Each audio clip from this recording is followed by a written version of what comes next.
Hello, World Wide Web. I'm Dr. Shado, the Internet Personality of Sarah, and welcome to Live and Wired. And I'm wired. I'm wired, all right. And joining, as always, oh God, I gotta pause myself again because I hear myself yelling at myself. So, anyway, that's how it always joining, is. Ted. This is not joining new. as always, the voices in my head. Technology to experience this, Decker. Joining as always are the voices in my head, and of course, that long-haired creepy guy. With his magic bowl of rice in celebration of St. Patrick's Day that has nothing to do with St. Patrick's Day, but I do have a glass of Mountain Dew to go with it, so Green. It's green. No one can pinch me now. I have something that is technically green on my person. There we go. Yeah, and hi, I'm Patricia. I'm actually wearing green today, so there you go. I'm actually in the festive mood. Oh, okay. I'm safe. Okay, we got it. Patricia got the shirt. I got the headset, and Creepy got the beverage. Yes. So we're good to go. Mm-hmm. All right. So yeah, lots and lots of news always popping up. Like, I'm assuming that we're going to get a whole ton of movie and game news tomorrow as well. Oh, absolutely, yeah. It's always the day after Live and Wired. I mean, let's see. About a week after we finished doing our episode of Live and Wired, we had Nintendo Direct, and that came out with so much news it wasn't even funny. Mm-hmm. And the big one that got everyone screaming and running up and down the streets and, flipping over cars and setting things on fire, that would be Smash Brothers. Yeah, Smash Brothers. Yeah. I mean, seriously, it was just piled to the memes of Smash Brothers ever since that was announced, and it was brought into the fact that we are going to be getting the Inklings from Splatoon into this game. So yeah, Nintendo Direct, March 2018, the 5 biggest announcements, and of course, number 1 is Super Smash Brothers. And yeah, I'm sure everybody has already seen this GIF like a million times of the female Inkling staring and the Smash logo is being formed. So it hasn't been 100% confirmed on whether it's it's a port of Smash Brothers from Wii U and 3DS, or if it's going to be a brand new Smash Brothers game for the Switch. But it should be really interesting to see what'll it be. Right. And speaking of Splatoon, we'll be getting a DLC story for Splatoon 2, so that's also a lot of fun. Mm. And we got a lot of Switch ports. One, actually. Yeah. The font on the Octo expansion, the way it was shown, it kind of reminded me a lot of the 80s style as well. Yeah, exactly. Mm. So I think I'm going to love it. Yeah, I'm looking forward to it. Let's see. There's going to be a ton of ports. Like, there's been so many announcements of all the ports that are coming into the Switch. We already have Crash Insane Trilogy, Okami HD, Undertale's been confirmed. There's still a lot of speculation of Spyro, which is called Spyro Treasure Trilogy, if it's going to be confirmed. WarioWare is going to be coming back as well. So yeah, there's going to be a lot of ports, and a lot of people are really excited about it.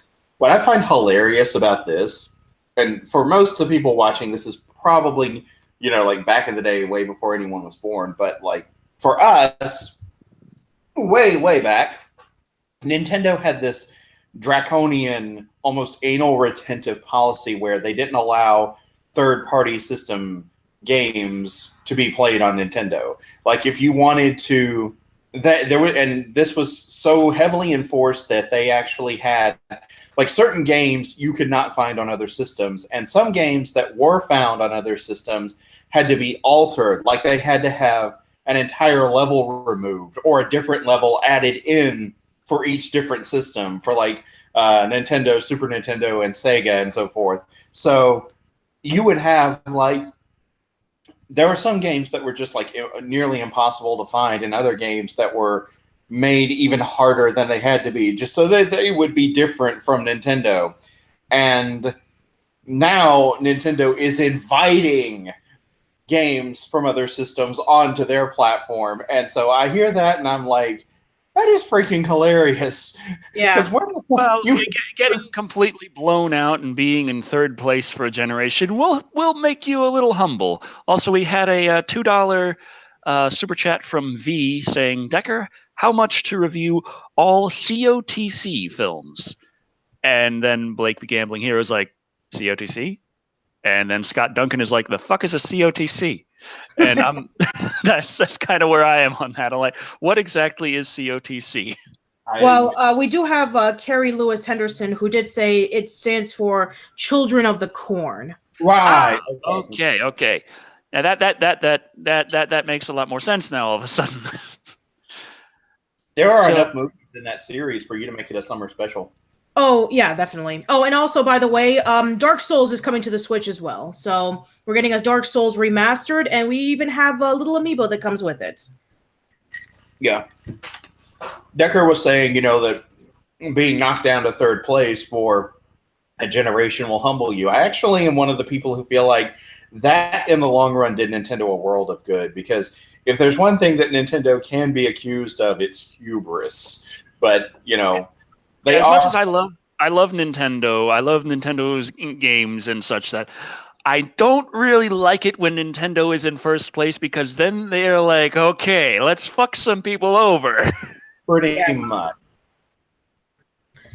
It's going to be pretty difficult for all the other consoles to try to see of what they can be able to do in order for them to say about, okay, we can add this into our lineup, or we can add this into our lineup, because they're all different,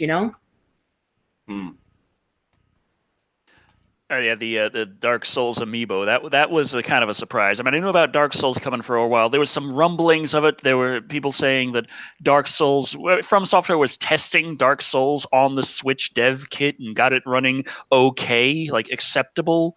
But then you didn't hear anything about that for a while, and I was saying, no, it's not coming. There's no way they're going to actually port that. They just said it was running okay. They didn't say it was running in a way that you could really market it or anything like that. And then Dark Souls Remastered is coming out, and it's like, by the way, on the Switch as well. Yeah. So I kind of was assuming Dark Souls was going to come at some point because of all the stuff involving Dark Souls and the Switch from the get-go. But the amiibo was a bit surprising. True. Adorable Mouth of Madness amiibo. Yes. We have a question from JSH Spite. I'm sorry if I'm pronouncing that incorrectly.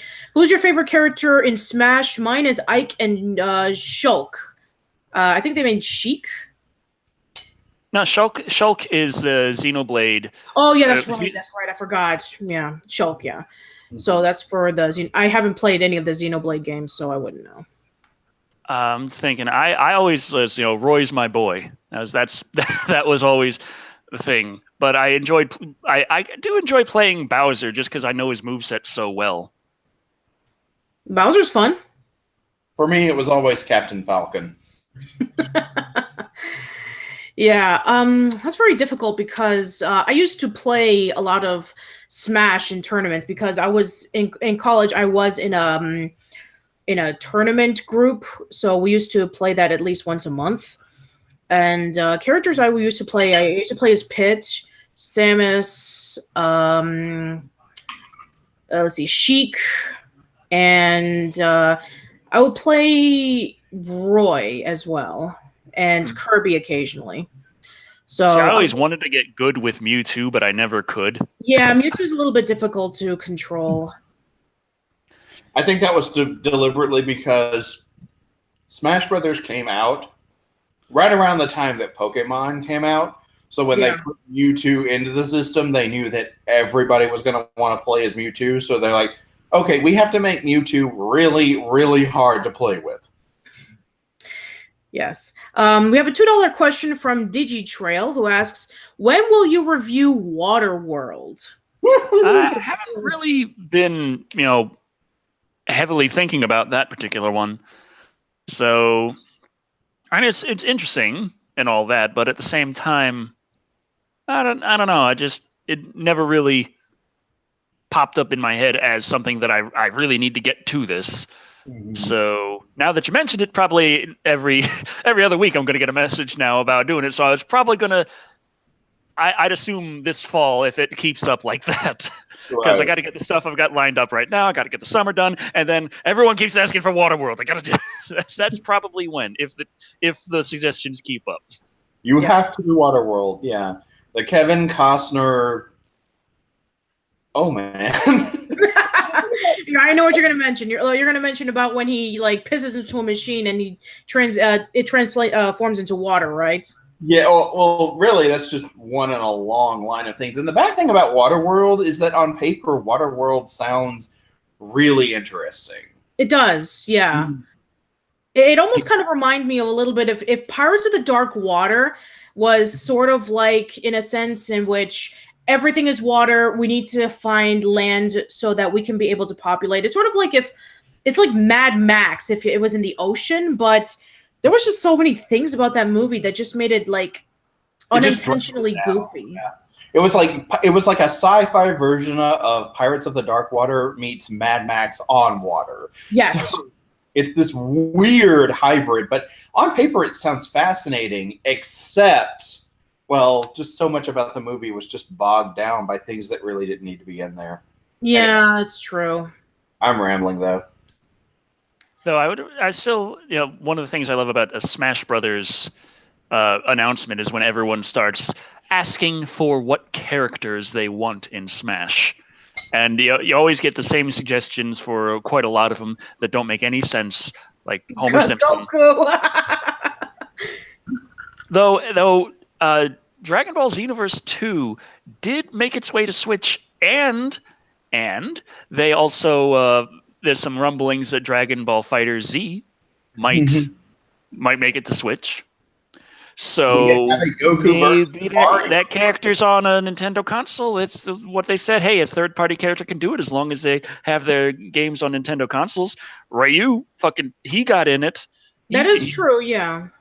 And let's see, Goku has been in a handful of Nintendo games. Like there was a lot of like NES and SNES games in Japan, and there was Dragon Ball Z sagas for the GameCube. There was a lot of handhelds of it on the GBA, like Boost Fury and stuff like that. So there's also a DS game as well, and I think there's a 3DS game. So I wouldn't be surprised. I remember playing the Game Boy Advance one, playing as Goku and Kamehameha-ing snakes to death. There was it was never released, or at least as far as I know, it was never released outside of Japan, but there was a tournament-style fighting game called Shonen Tournament something. It had a bunch of it was like Smash Brothers, but for anime/manga. It had Luffy from One Piece, Naruto from Naruto. It had what's the guy's name? Ichigo. Ichigo from Bleach, yeah. From Bleach. It had all these different characters who were published in the Shonen Jump magazine, but they were all fighting in a video game, in a tournament-style video game. And if for some reason this never got released in America, as far as I know. Well, we have a $5 question from Blue Room who says, somebody buy Creepy a camera. That potato he is using gives me a headache. I didn't know that Creepy was recording himself with a potato. If so, that is the most technologically advanced potato I've ever seen. Mm-hmm. I just love the clank of the spoon and the look. Just like... I'm trying to figure out if you were annoyed at the statement or if you're like, this needs potato. Right. Yes. I actually know what you're talking about. You're talking about Creepy. You're talking about Jump Ultimate Stars. Probably. Yeah, I think I've heard about that game when I was in college, when I was in an anime club, and there were talks about that. I've never played the game myself, though. Yeah. I never actually played the game. I saw it when I was at a con years and years ago, and I caught a glimpse of some people huddled around a big screen TV, and they were all playing, and I just thought, that looks awesome. Mm-hmm. I don't, Trey Stewart, I don't think it- Scorpion from Mortal Kombat is going to work in Smash. The last time that they tried to make Mortal Kombat for like teenagers, we got in Mortal Kombat versus DC, and we already know how that ended up. What if you have like Goku from the Xenoverse games versus Superman from Superman 64 doing his ring attack? No, don't give him ideas. We have a 5-pound question from Zentron for Creepy. Would you ever review She-Ra, Secret of the Sword? The new series is coming out soon on Netflix. I would consider it, yeah. Yeah, because I know you did like a He-Man retrospective a few years ago. Back in 2013 in September. Yes. In honor of the 20th anniversary of He-Man and the Masters of the Universe. 30th anniversary of He-Man. Yeah, oh, that's great. It was 30th, right. Right. And I did enjoy doing that. I did enjoy covering, going back and covering some of He-Man and She-Ra. Of course. Yeah, it's actually funny because I think originally for the intro of that retrospective, Ingoyama 70 and I were actually going to sing the intro for Secret of the Sword, and we never got around to it. Right. And there was also, like, by the time I got to, the New Adventures of He-Man, you know, it was just like, I know, okay, what I'm about to say is still going to be very controversial. Like, there's a lot of people who really don't like it when you point out just how homoerotic the Masters of the Universe franchise is. But by the time we got to the New Adventures of He-Man, I was just like, fuck it, there is no way we can ignore this anymore. Because it's like, they took it, like, it was bad enough when he was in fuzzy underwear, you know, and bondage gear on his chest. But then they had to go and put him in, like, early 90s latex tight blue pants, and give him a long ponytail. I'm just like, I remember Yama said this in and out of the review. That's how it ended up as a line for Chibi Thulu. But he said, why did they make him look like this? Were they trying to make him look less gay? It didn't work. Yeah. Okay, I'm done. Next question or topic. I was just thinking, like, when you got the thing with Superman in Smash, I'm saying there's a possibility. Spyro, maybe not so much, because there's the news about there was some news going out with all the articles being written on the gaming sites talking about Treasure Trilogy coming out in November. But upon digging deeper, there's a lot of questions coming up as to the validity of that claim. Apparently, the source of it, the Activision Twitter account, may not actually have been an Activision Twitter account. It might just have been an account on Twitter that was called Activision. So, yeah. Yeah, so unfortunately we weren't able to confirm that. But we can confirm something about Superman. Yes. Right before we do that, we must go over a little history lesson. So for those who don't know, around 1998, Tim Burton was going to be directing a Superman movie after the success of Batman and Batman Returns. And it was going to be called Superman Lives, and it was going to have Nicolas Cage as Superman. As you can see right there, this is an actual picture of Nicolas Cage wearing his Superman costume. This is real, by the way.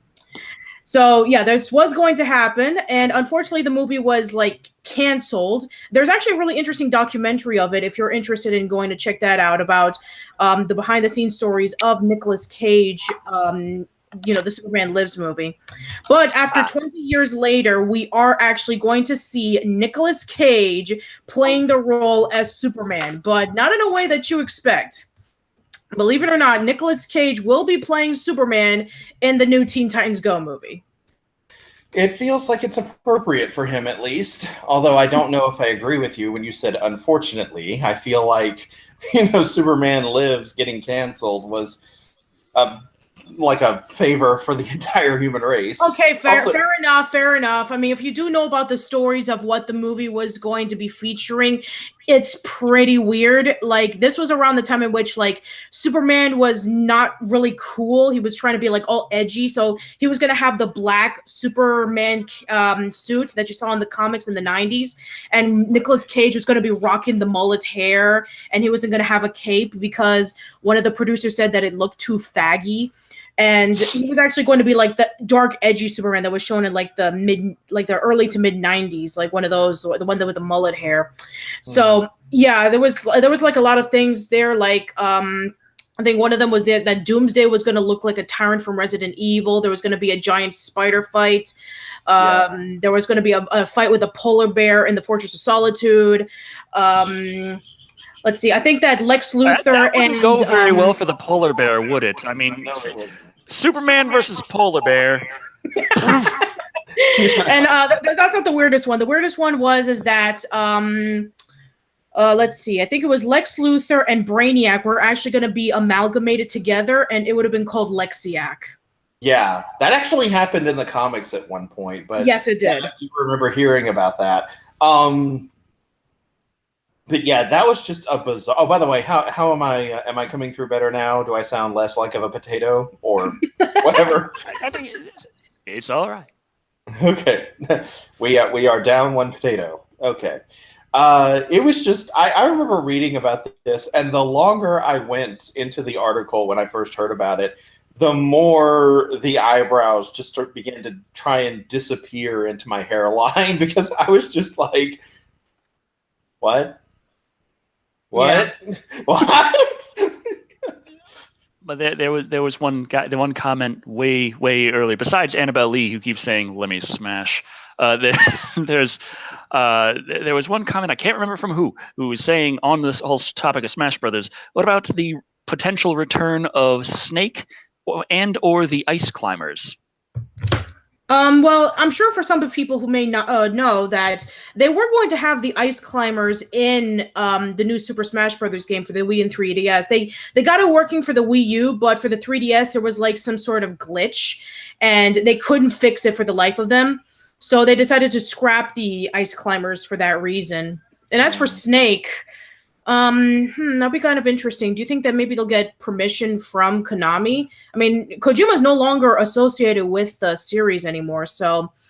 Yeah, Snake was in Melee, but that was the only one that had Snake in it. I would actually prefer to see the Ice Climbers rather than Solid Snake because I was one of the few people who didn't really jump on board. I can brain.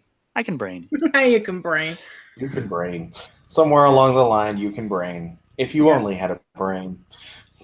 But I was never on board the Solid Snake fanboy train or anything like that because I was like, it's okay, you know?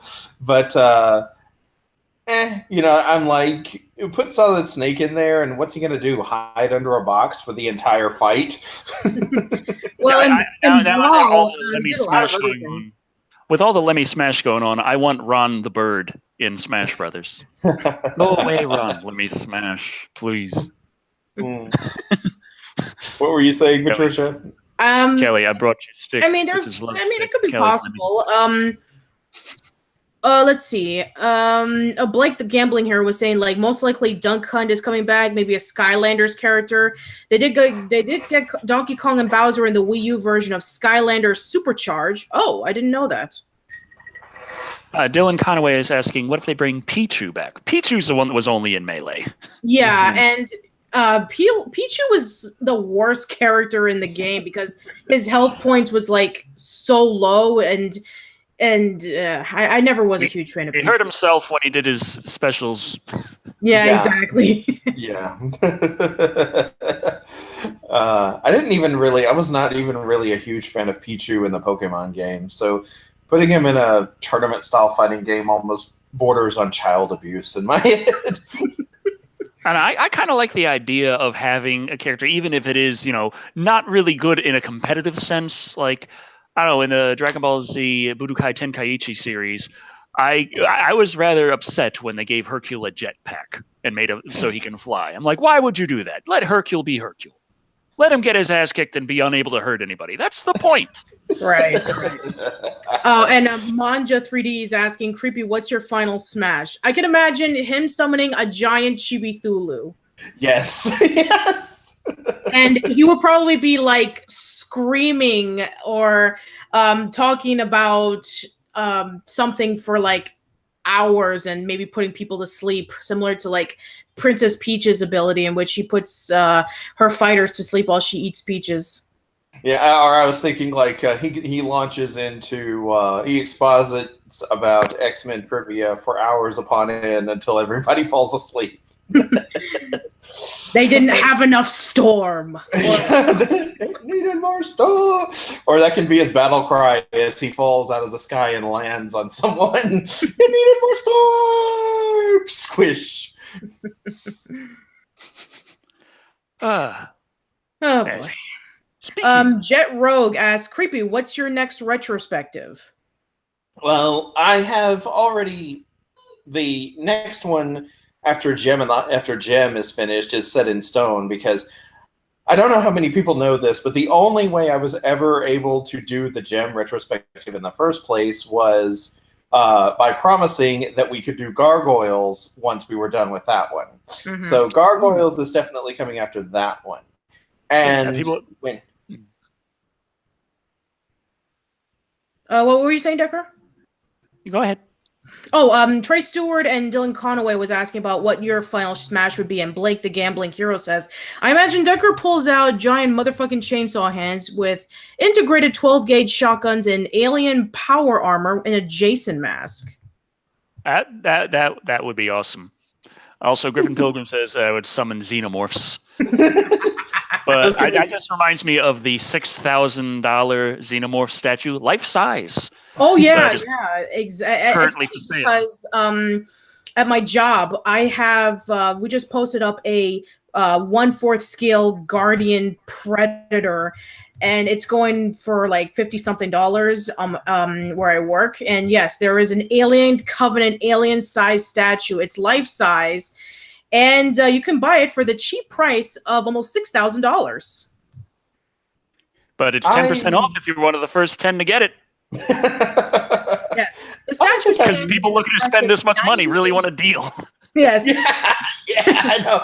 I'm like, if you have $6,000 to blow on something like that, yeah, you don't need the discount.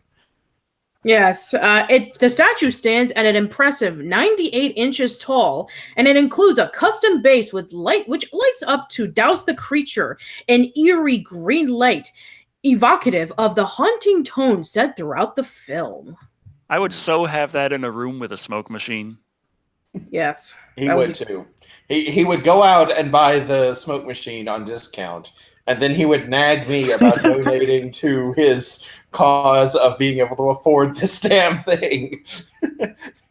And my response would be, what am I getting out of this exactly? You get to be the guy who knows the guy who's got the xenomorph. Yeah. Whoa. So I get to be the guy who knows the guy who got killed by the xenomorph then. Only if it falls on me. And knowing you, that would happen. Most likely. Yeah. Oh. I just wait. What if I got that in my house and it's like all nice and stuff? I got it like in the foyer and stuff. It just looks beautiful. And then some horrible accident. The house is burning down. Firefighters coming in. See that shit through the smoke. They don't come save me. They've got out of there. Yep. Pretty much. So let's see. We were talking about the awful Superman movie. Yeah, we were talking about Superman Lives, and like I said before, there's a documentary about it that came out a few years ago that's really interesting. You can check it out. I think that the person who did that was also he worked on Space Ghost Coast to Coast, and I actually met him at SuperCon, and he was a pretty cool guy, but he was kind of a little grumpy, but I can understand because it was like 6 o'clock and he was probably really tired. Yeah. Let's see. James Cullen donated $5, and he says, to all of you, what is your favorite movie monster? movie Xenomorph. monster. Yeah, Xenomorph. Yeah. Yeah. For me, well, actually, no. Patricia, you go first. You go next. Oh man, that's really tough. I don't even have a clue. Go ahead, creepy. I need time to think. Well, I mentioned in an episode of Live and Wired, I think it was a month ago, with Masari. Oh yes, John Massari. Masari, where we started talking about something similar, and I said that a series of movies that I still can't watch because I find the villain so creepy is the Child's Play series. So it's one that I can still say I find unsettling, but as far as a movie monster that I think is cool, I would actually go with the Mummy. Which one? The Boris Karloff mummy? Any of them. You know, Okay. just less the actor playing them and more just the figure of the Mummy in general. Oh, Scott Duncan also mentioned. What about Mothra? Yeah, that too. Mothra, of course. I think of kaiju in my head. Kaiju and movie monsters are like in a separate pile. Sorry about that, but yeah. I don't really know. I mean, I don't really watch a lot of horror movies, but I guess I guess I'm not even sure, to be quite honest. So Oh. maybe I should. I guess I should watch more monster movies. I guess maybe if I want to think about like Freddy Krueger, because you know he's not only like pretty scary, but he's also funny too. That could be also an option. Right. Some people are saying like Cenobites are also a good one, and Terminator. Decker, you have a Pumpkinhead. very. Oh, sorry, my bad. Gamera. Like the Chud. Decker, you have a very serious expression on your face, and this is like the rare unicorn of your facial movements. So I'm what's going on? trying to put together the Twitter poll. Oh. $5 from Knives Sama, who says, Decker, please do the Halloween series with stars on it. with stars on it. Well, I mean, he put stars. It was he had a star. Decker, please do the Halloween series, another star. Okay. So, okay, yeah, we might be getting Halloween in the future. I'm trying to see. Twitter poll. It's such an important thing to think about.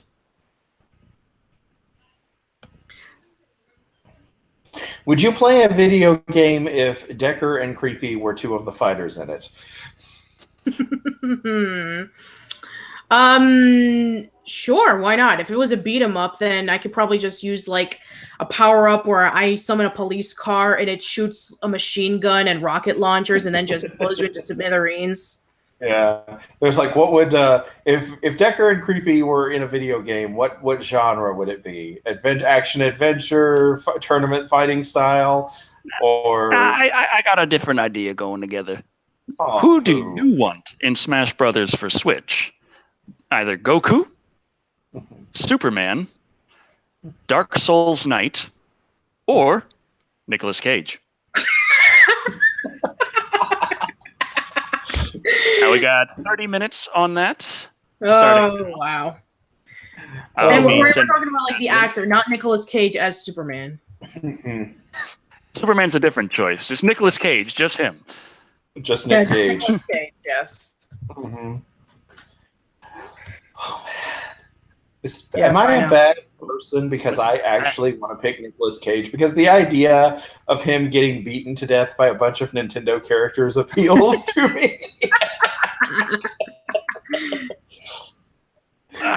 Okay, I just posted it in the chat for everybody. What would be Nicolas Cage's ultimate move? Staring you They'd with summon bees and they'd attack him. Okay. Yeah. The bees. Jeez, my God. Okay. Now I just put this in the description real quick. All right then. I know how to do that, I swear. All right. So while Decker does that, I guess we can go over to the next set of news. This is actually one that I'm not even joking, just got posted less than 2 hours ago. So as everybody knows, today is St. Patrick's Day. And when you think of St. Patrick's Day, you think of leprechauns. So there was a set of movies in the 90s called Leprechaun, and it had Warwick Davis. But apparently, and this was like posted less than 2 hours ago, I'm not even joking, we are getting a sequel to Leprechaun in 2019. And I believe this is going to be a new installment in the original series. Warwick Davis will not be playing the character. And it says so right here. The film picks up 25 years after the events of the 1993 original, which found a maniacal leprechaun doing whatever it takes to track down his stolen pot of gold. Leprechaun returns, finds a leprechaun revived in the modern day, where a group of sorority girls unwillingly awake him while tearing down a cabin to build a new sorority house. The sequel is written by Suzanne Kelly from Ash vs. the Evil Dead, and it will be airing as a sci-fi exclusive in March 2019. And there's a trailer in the bottom, and this is provided by the website bloodydisgusting.com.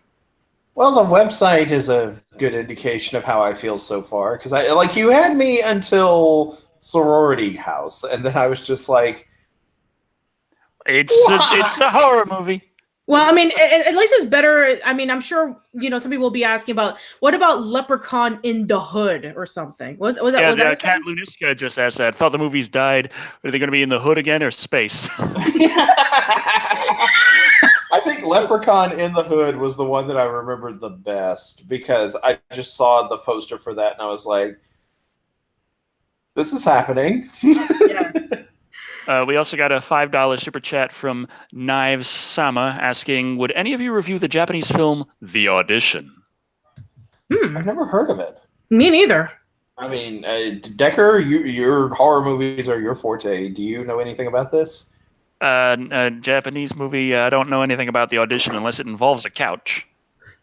Now this is interesting, because I actually do like Japanese horror films as a rule. I actually like J horror, as it's commonly known, is more, at the risk of sounding like a cinema snob, it's more cerebral. There tends to be a little bit more psychological horror involved in a lot of their films, and I'm a fan of that. So this does sound like something I would be interested in watching, just straight up watching. But also, the new Leprechaun seems, the way it's kind of been described on the article that I read, was that it's sort of a sequel to the original that ignores the rest of them.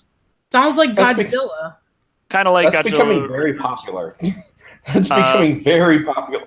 Also, Warwick Davies is not going to be reprising the role of the Leprechaun, but he did give his blessing to the new Leprechaun. That's good. I was going to say, isn't he how old is he? Yeah, that's a good question. I think he's in his 40s or 50s or something. Really? I thought he was older than that. I mean, I thought he was older than that.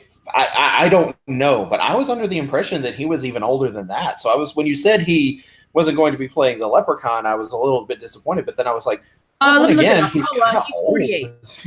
Yeah, he's what? Sorry, he's 48. 48. Okay. Oh, well, okay. Even then, considering the amount of prosthetics that he would have to go under, and he's the fact that.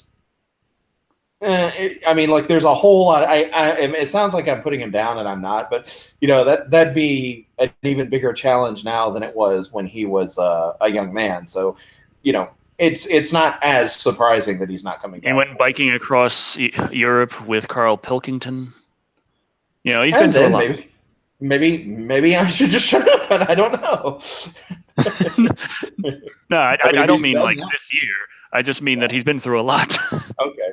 I thought I was under the impression you meant that he had done that in the last year or so. So I was like, well, that shut me up. We have a question, a $5 question from Luke1234, who says, I want to see Hellraiser and Child's Play to be rebooted. No more straight to DVD crap. A reboot of Hellraiser would certainly be interesting. Instead of trying to just stack on top of the established lore that just went all over the place. I have no idea what's going on in the series anymore, but it's established lore. Instead of just doing that, let's just try and see what worked about the first one, what maybe could be improved, and just go from there. Like, hey, we're raising hell again. Isn't that something? And what's interesting is that the first movie was based off of a short story by Clive Barker. So So if it could actually maybe adhere closer to the book or take other aspects of the book that weren't really explored in the film. Right. Mm-hmm. The novel was more about hedonism and the dangers of that. I mean, of course, it was what Clive Barker wanted. He wrote the book and he wrote and directed the movie, so it is his vision. Right. It kind of helps in that aspect. That's true. Yeah. And yes, Trey Stewart, there was a Hellraiser movie. It's called Hellraiser Judgment, but it's straight to DVD. It's not it's like another movie of Hellraiser. It's not a reboot. Right. And the latest Child's Play movie was Cult of Chucky, I think. Cult of Chucky, yes. Yeah, and I'm just like, he has a cult now, or he belonged to one, or... I wouldn't be surprised if there was a cult dedicated to Chucky. Sounds very similar to, like, in Family Guy, there was, like, a cult that praised the Fonz or something, or that episode of Invader Zim in which, like, all the people were obsessed with, like, aliens when Zim accidentally landed on the park. Mm-hmm. There was one of the Halloween movies eventually revealed that Michael Myers' family had been a part of a cult, and that had something to do with him being a serial killer. Everyone likes to join a cult every now and again. You can't hold that against them. True. Well, we're on YouTube, and that's kind of the same thing. I suppose so. Let's see. There's a xenomorph cult. Really? I would love to see proof of this. Dylan Conaway is in fact, it's not even funny, but I remember the other day when I was watching Ed Wood, the Tim Burton movie with Johnny Depp. I was actually looking up some information about like Ed Wood, and apparently there was a church dedicated to Ed Wood. The Church of Plan 9. Apparently, it's a cult that goes to church and they celebrate Ed Wood. It's weird. We have another $5 question from Knife Sama who says, "Will you and Creepy collaborate on the next horror series?" If I can get him to write all the things for me and I can get away with not paying him. You can do one of those things. And I will, and you have one guess to figure out which one that is. Don't pay you? No.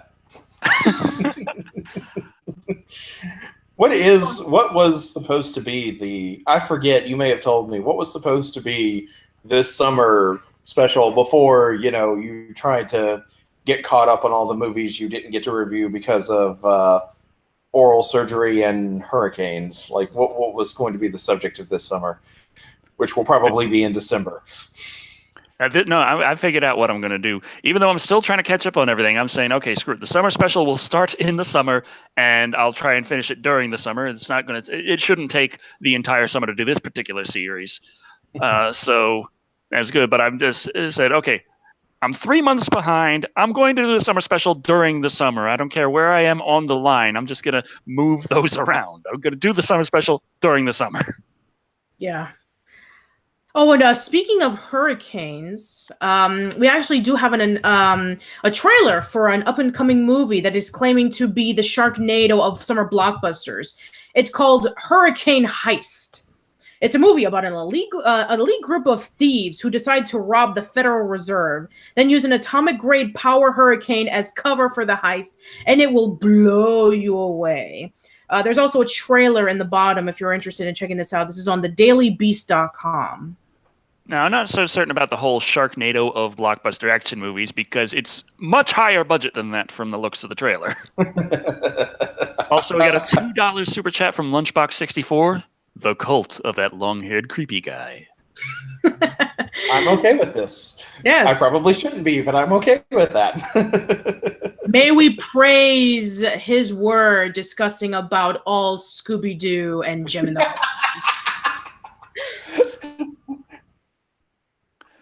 So yeah, the action heist movie set during a Category 20 hurricane.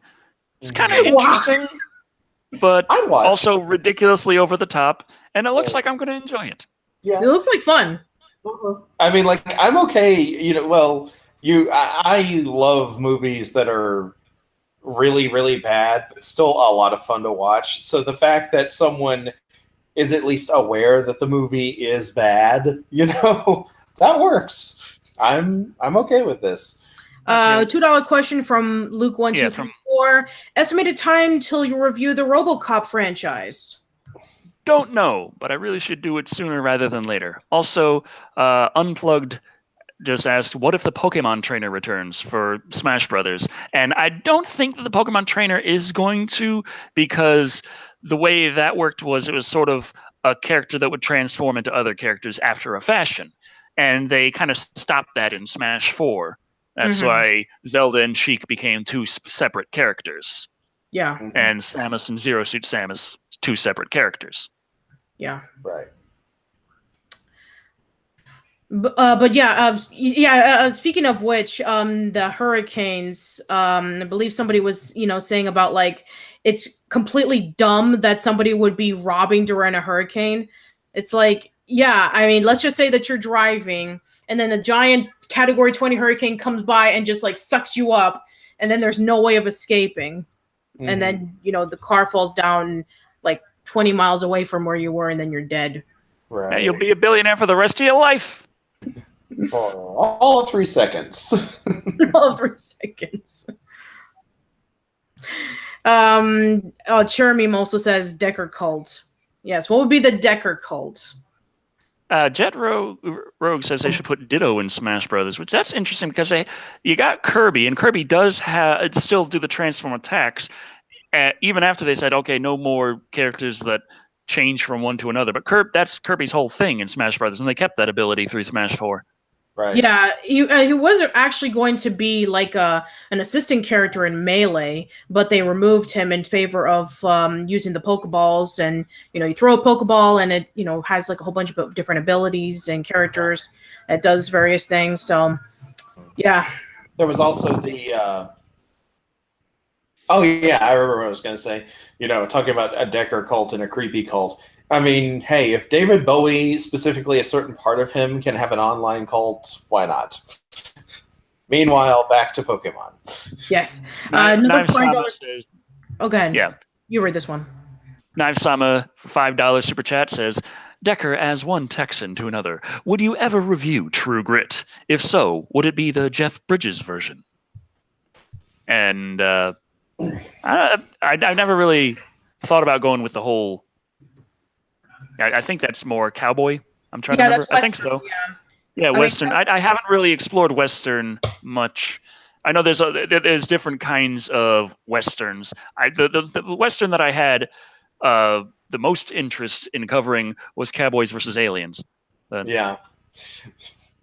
What about a Western movie with vampires in it? There was a movie about that? Yeah. Wasn't that like, I think wasn't like Abraham Lincoln and vampires or something? Abraham Lincoln, Vampire Hunter. Yeah. Yeah, that's the one. Yeah. Yeah, and then there was also Pride and Dusk Prejudice Until and Dawn. Zombies. Yeah. And Anthony Hudak says, someone do a super chat asking for the Blob. You don't have to know. Yes, I know somebody's been requesting a lot for Decker and Creepy to do the Blob 1988. I was about to ask which version, the one from the 50s or the one from the 80s.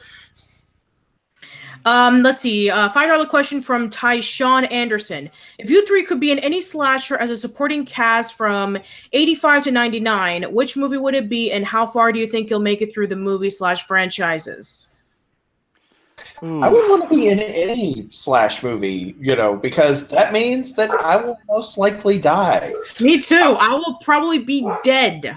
Yeah, I'm not the fastest runner, so I mean, I can run pretty fast. I got guns, but I also, it's like, this is slasher territory. I will not live. I will not make it past the first act. I'm going because you'll be the guy killed in the opening. Right. You'll be the guy that gets killed in the opening. You are also the one who is in the most danger because you assume that you are safe because you know how the horror movie rules work. So the horror movie is therefore gonna do something to screw you over very, very soon. And my last words are going to be, "Oh, really? What the?" Yep, pretty much. Yes. Actually, would you like that on your tombstone? Like, for real, Like, fine, it's like Decker, here lies Decker's shadow. Oh, really? What the? Here lies Decker's shadow. His knowledge of horror movies could make him last to the opening credits. Yeah. Oh, Decker could be the female survivor. Now, that would be Patricia. Yeah, that would be me. But I doubt that I would live. I'll probably be the female survivor who lives until like towards the end of the movie, and then the other female survivor who's with me starts running, and maybe she'll either be alive in the next movie, or maybe she'll be killed and then it leaves off in a cliffhanger. That's true. So yeah, there's a lot of news regarding about horror movies that we've gotten over the past couple of weeks. One of which is actually a sequel to a movie that I was surprised that was announced that was getting a sequel. So Rob Zombie. A lot of people know about Rob Zombie's movies, whether it be House of a Thousand Corpses. Chats real quick. Oh, go ahead. Luke 1234 $2 says superpower, teleportation, or super strength, and Toby Kirby for £2 mentions Priest is a vampire western with Carl Urban. Yeah. Okay. Uh-huh. That sounds So good. that's good information. Teleportation or super strength. Oh, I feel like I'd get more use out of super strength. Yeah. I mean, I like traveling, which is awesome. But Yeah. it's like, okay, I've made it to the danger. I can save people. Crap, I don't have super strength. I'll let Decker have the super strength if I can have the teleportation, because the next time he drags me to another country, I have a much faster way to get home. Ah. That was very mean of me. I don't care. I'm Narsama. still going with the teleportation. Narsama has a $10 super chat saying, "Can Decker/Creepy do a season of Stephen King? By the way, I'm a girl and ship Decker/Creepy heart."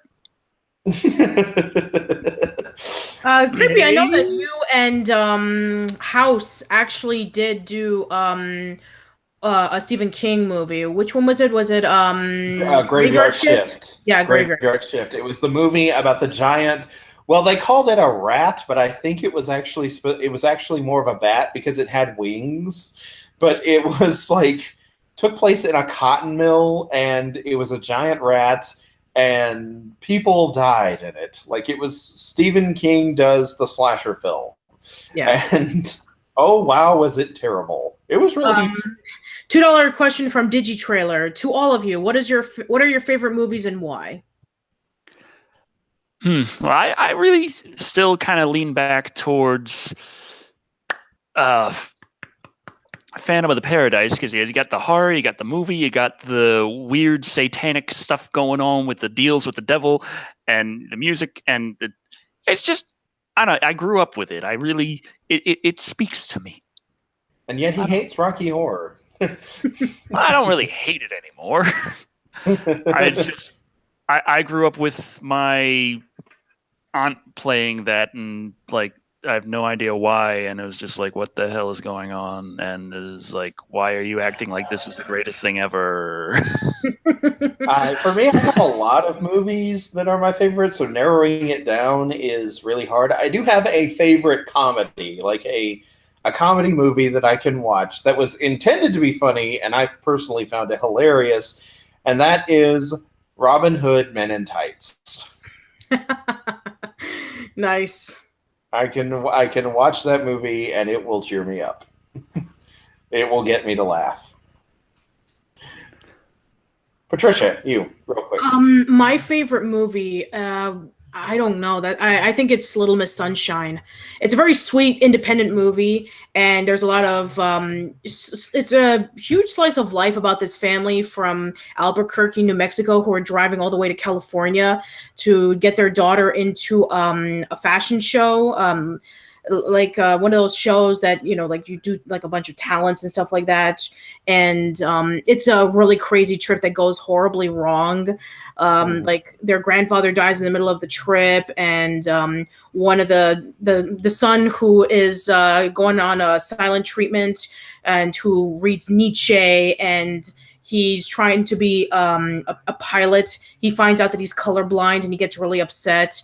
And the girl who's not exactly the best looking, but she works really hard on doing this dance so she can win the talent show. And it's just surrounded by a bunch of like toddlers and tiaras, pretty girls that it just makes you feel sick when watching it. And then the funniest thing in that movie is the cliffhanger, which I dare not spoil. You have to go watch it for yourself. Let's see. There's a lot of others. I'm more like into indie movies myself. I like watching those as opposed to like the mainstream stuff. There's a few mainstream stuff that I do like watching, but I've delved more into the indie genre over the past couple of years. Mhm. Okay, so we were talking about, was it Rob Zombie? Yes, Rob Zombie. Yeah. So Rob Zombie, he's done a lot of directing movies over the years. He did House of a Thousand Corpses. He did The Haunting World of El Superbeasto, the 2 Halloween movies. And you got some more questions. I'm sorry. $2 from Ty Sean Anderson. The Creeper versus Pumpkinhead, who would win? I still got to watch Jeepers Creepers 3. So that's a tough one because they're both kind of immortal, aren't they? Yeah. Mm-hmm. The Pumpkinhead will keep coming after you, and the Creeper will take a nap after 23 days. So. Yeah. Toby Kirby for £2 asks, Decker hates Rocky Horror subbing so hard. I didn't hate. I just This will be another. Look at it this way, Dicker. This will be another thing people blame me for now. Good. Yeah, okay.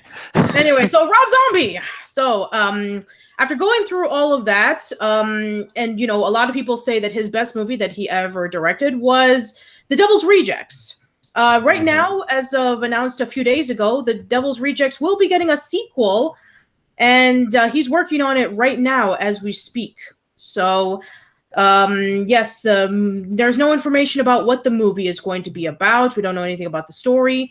He is working on it right now, but we don't know when it's going to be shot or when it's going to be in theaters.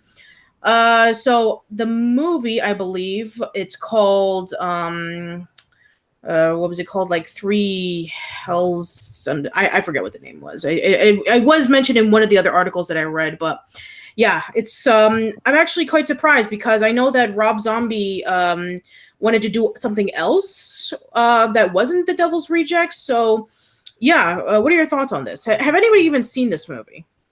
I have not actually, unfortunately. Unfortunately, I have not seen. I don't think I've seen any of Rob Zombie's film work.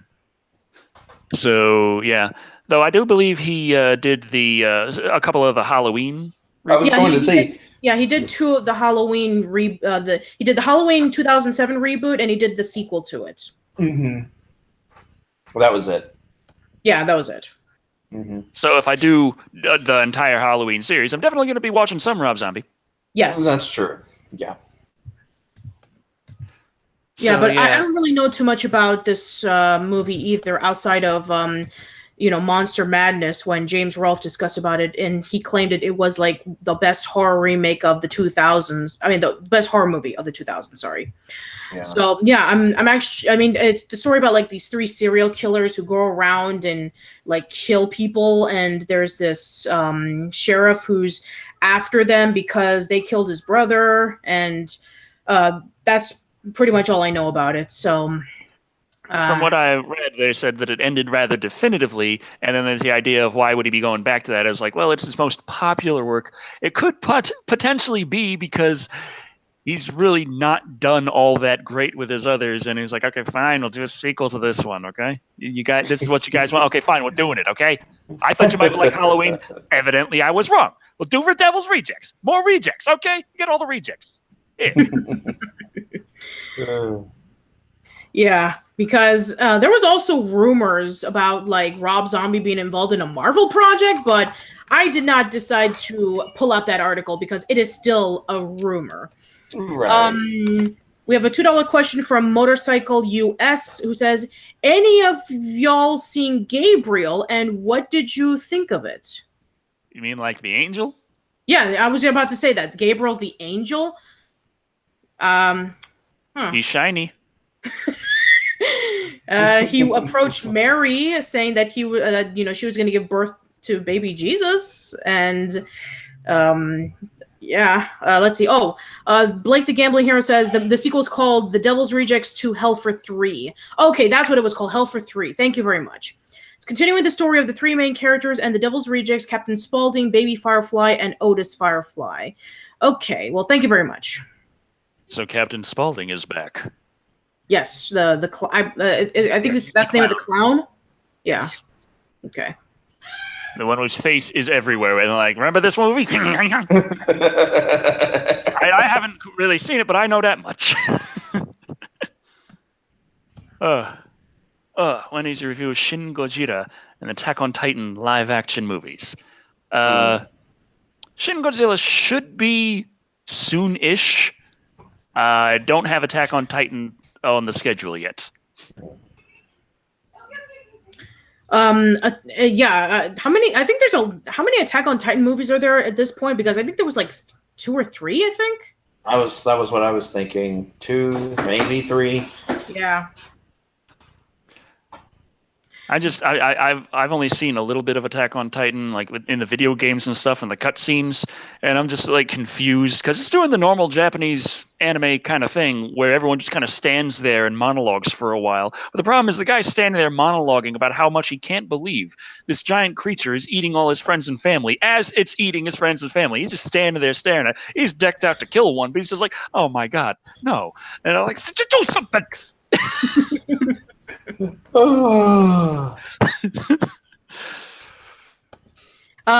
Scott Duncan says there's 2 movies, and what did you think from the trailers? It's I don't really know too much about the anime to say anything. I have not seen this is another one that unfortunately I have not watched, so sorry. I hate that I don't have anything to say about this one, but meh. Speaking of things that a lot of people don't watch, there's the. Are you going to talk about my channel now?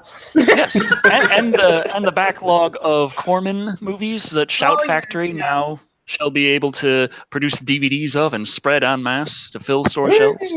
Yeah, exactly. So a lot of people know, especially from your reviews, Decker, from a few years ago, that a lot of Roger Corman movies are public domain, and he did a lot of them. He did it super fast and super cheap. So thanks to the lovely people over in Shout Factory, they snapped up the rights to 270 Roger Corman B movies, and they can do whatever they want with it. They can make reboots, they can make sequels, whatever. So, and also since they have the distribution rights to Mystery Science Theater 3000, they could also maybe have, the reboot on Netflix to feature those Roger Corman movies as well. I was going to say, when is the new season of MST3K on Netflix coming out? Because I have been waiting. Isn't that already? I thought that was already starting. The new reboot, or maybe I was thinking of something else. Yeah, season 1 is there. Season 1 is there. I'm talking about season 2 is what I meant. Oh, a season 2. I have no idea. So yeah, Scott Duncan said, "I figured Creepy and Decker would love Attack on Titan, given giant naked men eating people." According to the article, it says, according to the official release from Shout, the company has purchased the rights to over 270 out of Corman's more than 360 films for an unknown amount of money. They could be turned to remakes, reboots, TV shows, merchandising, or simply good roasts on MST3K. There's really no limit to how they can spin these properties. Among the titles that they bought are Rock and Roll High School, Battle Beyond the Stars, Piranha, Galaxy of Terror, Blood Fist, Black Scorpion, Eat My Dust, Humanoids from the Deep, Slumber Party Massacre, and Forbidden World. Slumber Party Massacre sounds really entertaining. I'm definitely going to be pre-ordering that one. Slumber Party Massacre sounds like the best bad movie title since Bad Girl Dormitory.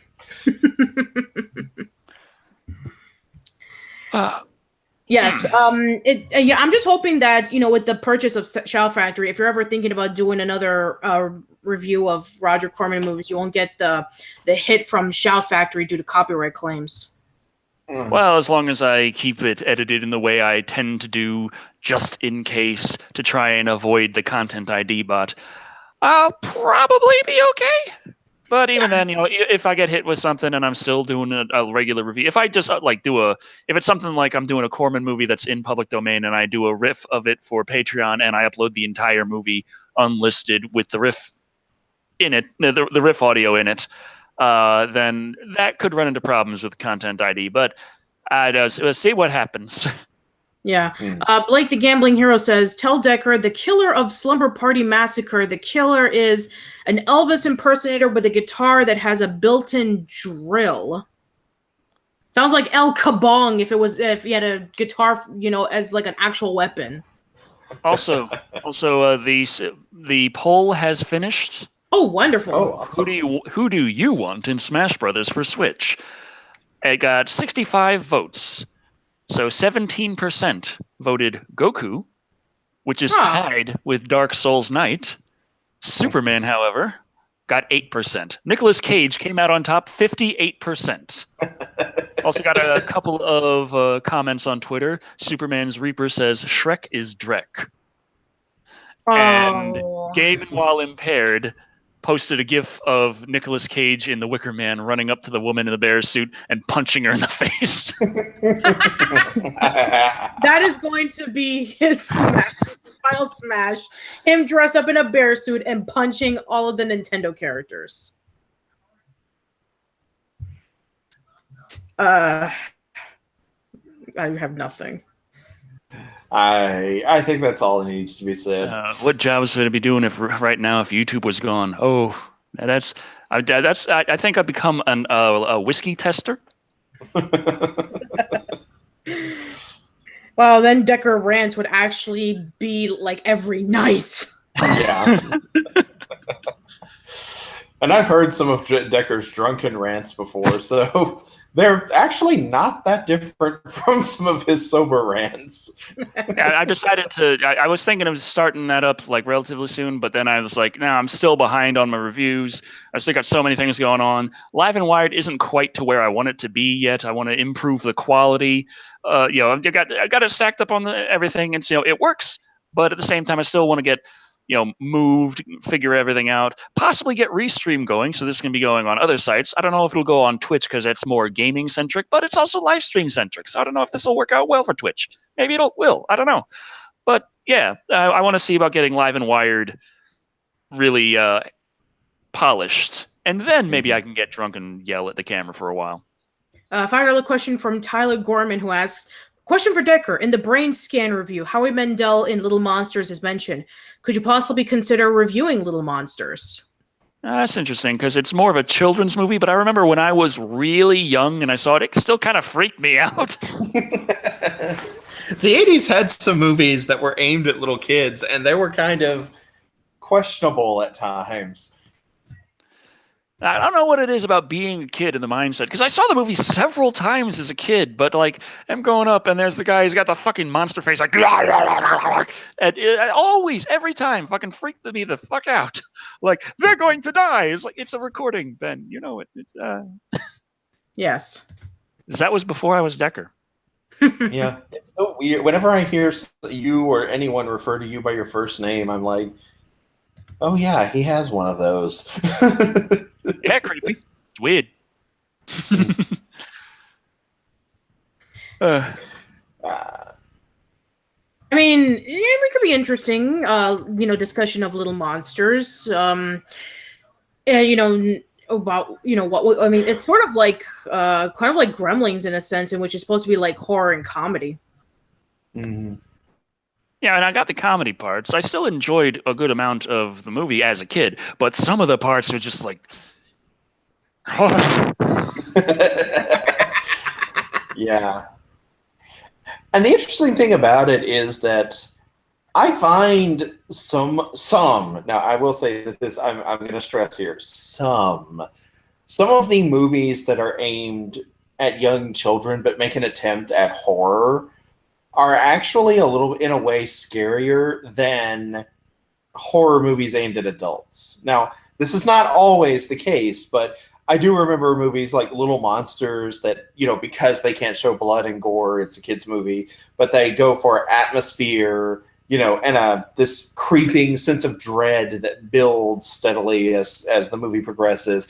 And shows like Are You Afraid of the Dark, which I know, Patricia, you are very familiar with, that utilize the same thing, where it's less about shock and more like build in like a building sense of suspense, right. And terror that grows. Like I have seen this one episode. I've seen the episode, and this episode has appeared on so many top 10 Are You Afraid of the Dark episode list videos. The Laughing in the Dark, which has yes, that's a very popular episode of Are You Afraid of the Dark? A child gets stalked by a ghost clown, and it sounds silly, but the way that it was presented is actually very effective and very creepy. The reason why is because DJ McHale is scared of clowns. So when writing the story about Zeebo, he was actually really terrified when putting it together. Terrence Griffin asks... I'm sorry, go ahead. Terrence Griffin asks, review Repo Man, please. And yeah, that's one that's been requested quite a bit. Are you familiar with it, Patricia? Repo Man. I think I have heard of it. Isn't that the movie where somebody like it takes place in the future and you have to buy an organ for like a high amount of money, and they didn't get the payment down, so he's running away from it or something? Yeah, if you don't pay up for your organs, the Repo Man comes to take them back. Yes, that's the one. Right. Yeah, I've heard of it. Oh, and by the way, Motorcycle US, thank you for sending me the question again. Gabriel tells the story of an archangel who brings light back to purgatory, a place where darkness rules, and saves the souls from the city's inhabitants. Okay. That sounds interesting. It does. Yeah. I've been playing a lot of Bayonetta lately, so... So yeah, I have heard of Repo Man. I think there's like 2 versions of it from what I understand. Mm-hmm. So I have never seen either of them, but I have heard of it. I'm trying to think. Was it called The Genetic Opera? That doesn't sound right. Yeah, the Genetic Opera. Yeah. Okay. Mm-hmm. Genetic Opera is better. Oh, so yeah, there's 2. There's Repo Man and Repo the Genetic Opera. Yes. 80s Repo Man, Repo the Genetic Opera. Okay. There's Repo the Genetic Opera if you got to do that story. Okay, so people are saying they specifically want the Genetic Opera. And I remember I was told to do the Genetic Opera before by the twins' mother, who also suggested this stuff. She's had good suggestions. Mm-hmm. She also tells me I absolutely have to review Bubba Hotep at some point. Oh, yeah, that'd be fun. Absolutely. Oh, man. She also got me a bunch of really hot sauces and told me that she wants me to make a video of it for YouTube of me taste testing them, but she also wants to be there and I'm not allowed to edit out any of her comments. And I said the best way to do that is live and wired. And now we got to figure out how to how to work that in at some point when she's not on. She doesn't have work and she can be there to watch me almost kill myself with 1 million Scoville hot sauce. Yes. I kind of want to be there in person to see this as well. I figured the only way to do that is live, because otherwise, if you see it's uploaded, then you know already I lived. It kind of ruins some of the suspense. John Massari is in the chat. Oh, awesome. Hello. Hey, John. Hello, John. Have y'all played your quiz game yet? He's asking. I don't know. Did we get a quiz game this time? We don't have a quiz game this time around, but I do have something that's relatively fun. No quiz, but... I did have something that I'll discuss about in a minute. Read by Nature says, Are You Afraid of the Dark had a weird episode where they could see crappy-looking, otherwise invisible aliens through shades. Yes, that is called The Tale of the Silver Specks. And that one actually features Mr. Sardo in that episode. And there's a girl who actually buys these specs, and she can actually see people in, like, these black suits, and they're supposed to be, like, weird aliens. And, yeah. That is basically it. And yeah, that's also another fan favorite episode of Are You Afraid of the Dark? Right. John Massari is saying, is aiming to get some questions wrong. Well, don't worry. It's not a quiz. Don't worry. It's just thoughts about what, according to a Netflix study, the top 10 most scariest movies that are too scared for viewers to finish. And I'm going to be reading them off, and you're going to tell me if you think that these are like so scary to finish, or if they're like, eh.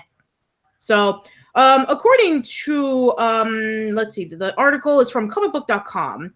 There are plenty of terrifying films to choose from on Netflix, or if you're in the mood for horror. However, a new study shows that some of these flicks are too scary for the average Netflix viewer, causing most people to turn them off early. The folks over at Bloody Disgusting have shared some streaming numbers from PR firm Edelman, revealing that these are the 10 movies that Netflix on Netflix that people have trouble viewing all the way to the end. So we did discuss about in the last episode of Live Word about Veronica, about how that's the scariest movie. And TRX3 just commented that they watched Veronica on Netflix. It was not scary. Not scary. Well, they're then they would be like the 30% who finished it all the way through, because according to this, the 10 movies were turned off by large numbers of viewers, and at least 70% of them had the runtime pass, which indicates more of them were just of mere disinterest. Okay, so I'm going to read you the list. And if you've seen it, then let me know your thoughts about if this is like too scary to watch. Okay, so the first one, Cabin Fever. See, that's the problem is I haven't really been sitting on Netflix watching a bunch of movies because I've been like, okay, I got to worry about streaming this game tonight. Okay, I got to worry about working on my script. Okay, I got to build this house. I got to call Patricia and make sure that I can just take advantage of her putting together a news sheet. Yeah, stuff like that. That's what I've been doing with my time. Yes. Decker has been wasting his time, in other words. John Masari says not scary. Okay, so a lot of people are saying not scary. Some people are saying Some people are saying nah. Some people are just saying it's funny. So John Masari says you have a life, Decker. That's a lie, and you know it. Okay, let's go over to number 2. Carnage Park. Again, I don't know this one. Carnage Park is gory, but not really scary, you know. Okay. Okay, number 3, Mexico Barbaro. As a Texan, this sounds terrifying. Yeah, I mean, maybe it's just because I don't live on the border, but I'm like, you know, not terrifying, but not really bad. Just sort of somewhere in the middle of. People are saying, it's okay. Okay. I think people are still talking about the park. Maybe, I don't know. It's like there's a little bit of delay, of course. Yes, we're very sorry. Trust me, if we were running this on like OBS, you'll be getting this like 20 seconds from now. Okay, so next one, Piranha. Funny, but not particularly scary. And I remember seeing a few things about that. I haven't seen the movie still, but it just looked like kind of it's a slasher style movie with the twist. The twist is they're fish. So those tend to not really be scary overall. So right. Okay. They can be a bit gory, but it's kind of hard to be gory with it. Like, I mean, yeah, little tiny bites. I don't know. Maybe I could imagine if I were directing something like that, seeing like, here comes the college students here on spring break in the Amazon because everyone does Miami. Let's go skinny dipping in here. Oh God! Just when you thought it was safe to go swimming in the Amazon River.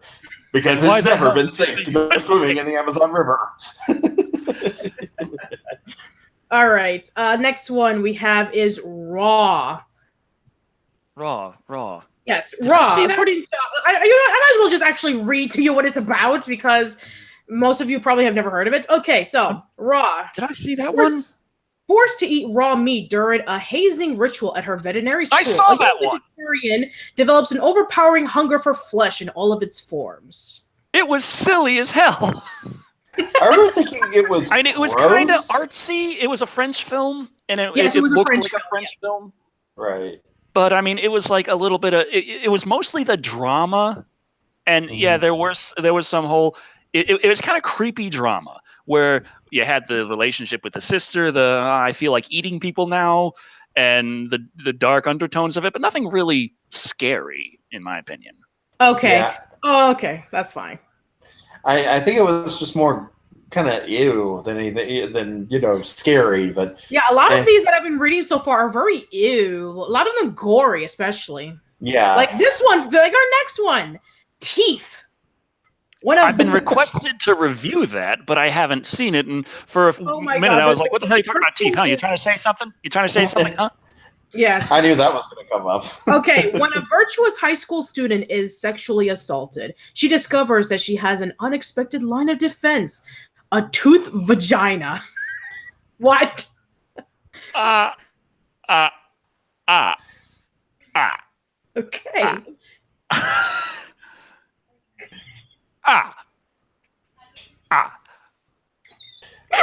Okay. Patricia, you found one that terrifies me. Moving on. Oh my god, I'm sorry. That sounds hilarious. That's wow. Vagina dentata. What a wonderful phrase. Vagina dentata. Ain't no passing craze. Oh my god. Okay, you know what? Next. Okay, The Conjuring. The Conjuring was actually it did strike a decent balance between being creepy and a little bit scary. So I will praise it as being. I feel like it deserves to be on the list way more than most of the movies that we've covered on this list so far, with the exception of perhaps the one we just got through. I have not seen The Conjuring, not that I can recall. Same. I saw Raw. I saw the stuff about the French girls eating the flesh, and they were like, "Hey, you know what? I think I'd like to eat people now." That's okay. All right, next one. The Human Centipede 2 full sequence. I like how they watched the first one. It took until the second one before they're like, "You know what? I've seen enough." Yeah. A disturbed owner is so obsessed with the shocking horror film The Human Centipede, they decide to replicate the movie's grisly experiment. So the movie is about people who saw the movie and then decided to do the movie, and then it's a movie. Yes. Great. I'd turn it off too, but I don't think because I'd be scared. Yeah, I'm like, ow, my head. It's kind of, it reminds me a little bit of like, that movie with Jack Black in which he owned like a video store and he like ruined like all the movies that they were going to be getting off from their store, and so they had to recreate it by using like low budget stuff. Like they had to do Ghostbusters, and they were like using like backpacks and stuff like that. Almost kind of reminds me of that, except it's supposed to be scary. Okay. Eddie Herder says, "You know what's scary? A PG-13 alien movie." Which we got. Thank you so much, S Rose 40. AVP was PG-13. Yes. Nerdbane dropped $2 and says, "Bud the Chud for Smash." Bud the Chud for Smash. You're a genius. I'm a walking, I'm a talking, I'm a stalking, coming to your room tonight. That movie, that song's gonna be stuck in my head for the rest of my life. Thank you for the $2. It's very nice. We have two more movies that are so scary on Netflix. The next one is The Void. A police officer rushes a bloodied man to a short-staffed hospital where mysterious figures surround the building's exterior. Now that actually does sound kind of scary. Yes. I haven't seen it, so I don't know how the concept works, I guess. But I mean, it's like you have the concept, you have the acting, you have the writing, you have the screenplay, you got the directing. It's all kinds of things that have to come together. There is not only an art, but it's John would appreciate. It's like conducting an orchestra to make a nice movie. Yes. And our last one, Jerusalem, and it's with a Z, if you're wondering. Two vacationing Americans join an anthropology student on a tour of Jerusalem, arriving just as a terrifying biblical apocalypse begins to unfold. Zombie Jews. Wow. Way to okay. I'm like, I'm terrified to say anything right now because I'm like, I think just saying that I already got the yellow dollar sign on. YouTube has detected some conspiracies going on here, and goodbye monetization. Yes. Speaking of which, that's our next discussion. So, out of all the websites and out of all the reliable sources that YouTube can go to help fight conspiracy theories about that, there's a lot of YouTube videos saying that the earth is flat and a whole bunch of other nonsense. Where do they go? They go to the one website that anybody can post anything and it'll be considered fact, Wikipedia. And they didn't tell Wikipedia about this, No. from what I gathered on the article. No, they didn't. Oh, boy. Yes. Mhm. Speaking at a South by Southwest conference in Austin, Texas on the evening of March 13th, YouTube CEO Susan, I'm not even going to pronounce that name, said the video streamer will launch features intended to curb the spread of misinformation. On videos promoting conspiracy theories, the site will place linked Wikipedia text boxes discussing the event in question. So yeah, they're relying on a website that anybody can just post up and it'll be considered as fact for a lot of people because, you know, a lot of them, they just post whatever.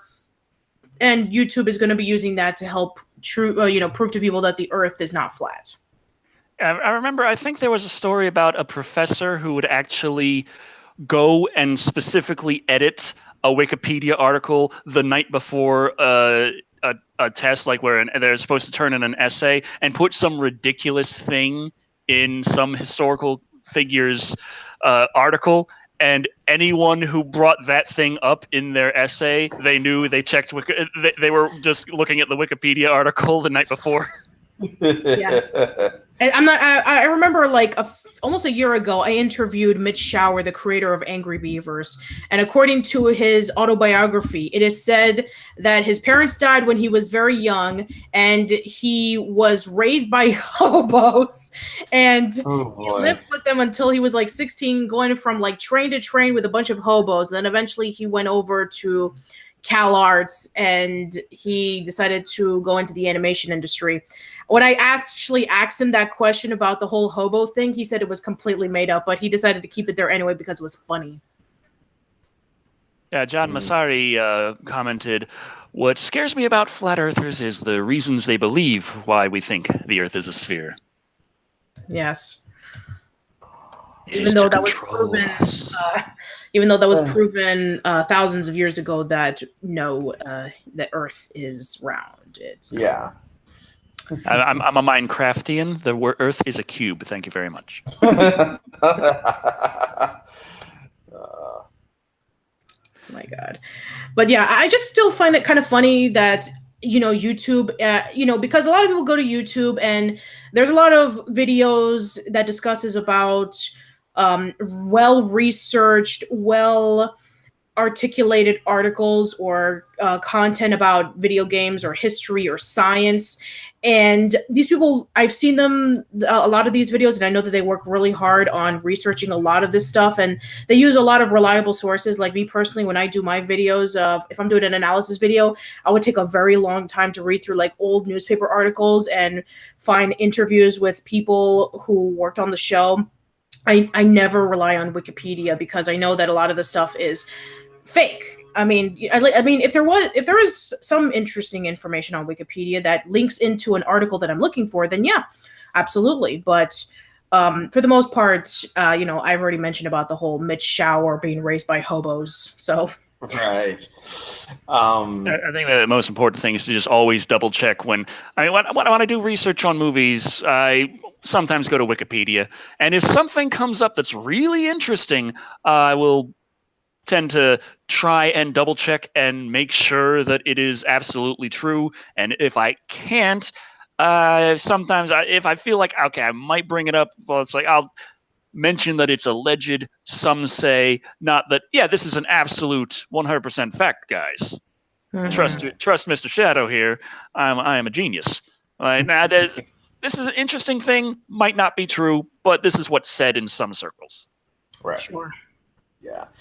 And I'm like, anytime I hear something online, like I can hear things and I'll be excited about it and I'll be like, oh, wow, I hope this is really happening. But I'm like, I try and take things with at least a little bit of a grain of salt, like, because like you can say all you want about YouTube and Wikipedia being false, or like fake videos or videos where people claim the Earth is flat, but I'm like, yeah, but you can get these same kind of peoples on TV, So I'm like, and people on the news who claim this sort of stuff, or and I'm like.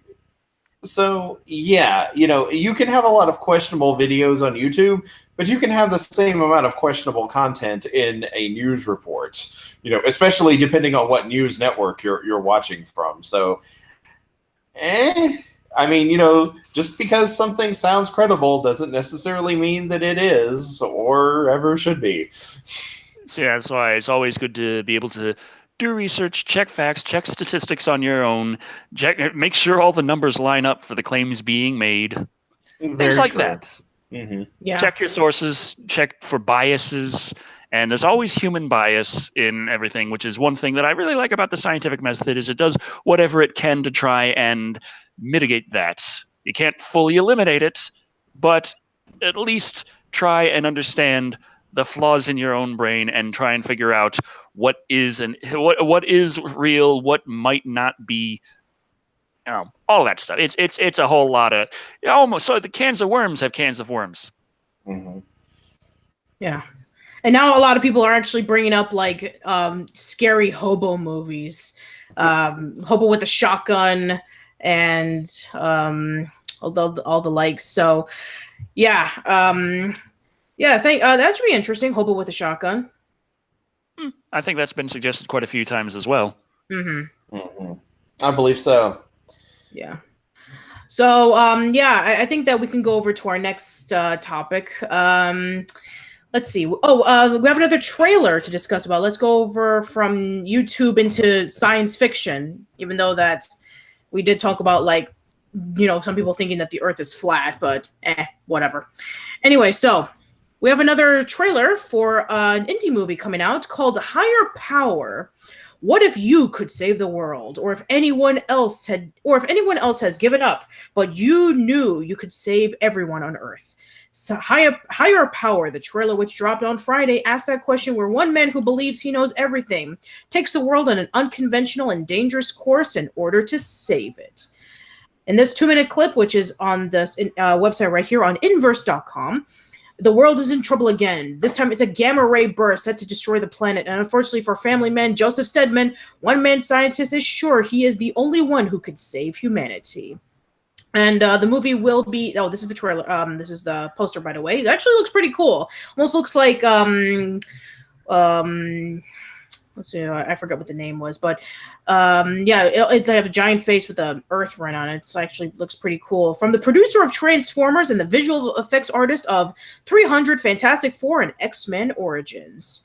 And the movie will be coming out on theaters at May 11th. So, a guy who thinks he knows everything is going to save the world. From Gamma Decker, Ray. are you in this movie? Possibly. But yeah, I mean, I took a look at the trailer. I read the article describing it as a science fiction movie. I took a look at the trailer, and it didn't seem science fiction at all to me. There is a scientist in it, but it's not. As far as I could tell, it doesn't seem to be extrapolating anything from scientific knowledge and saying, well, if we go through this, it could mean that, and that could lead to this. There's like nothing like that. It's like, he's a scientist, so he's doing mad scientific experiments on this guy like Jigsaw and turning him into a super creature. It's like superhero horror movie is what I could get from it, which is interesting, but I wouldn't call it science fiction. Right. Okay, fair enough. Yeah, you're right, Scott Duncan. It almost looks like it's Galactus. Mm. Yeah, Zero Cool 666 says this movie is a Decker autobiography.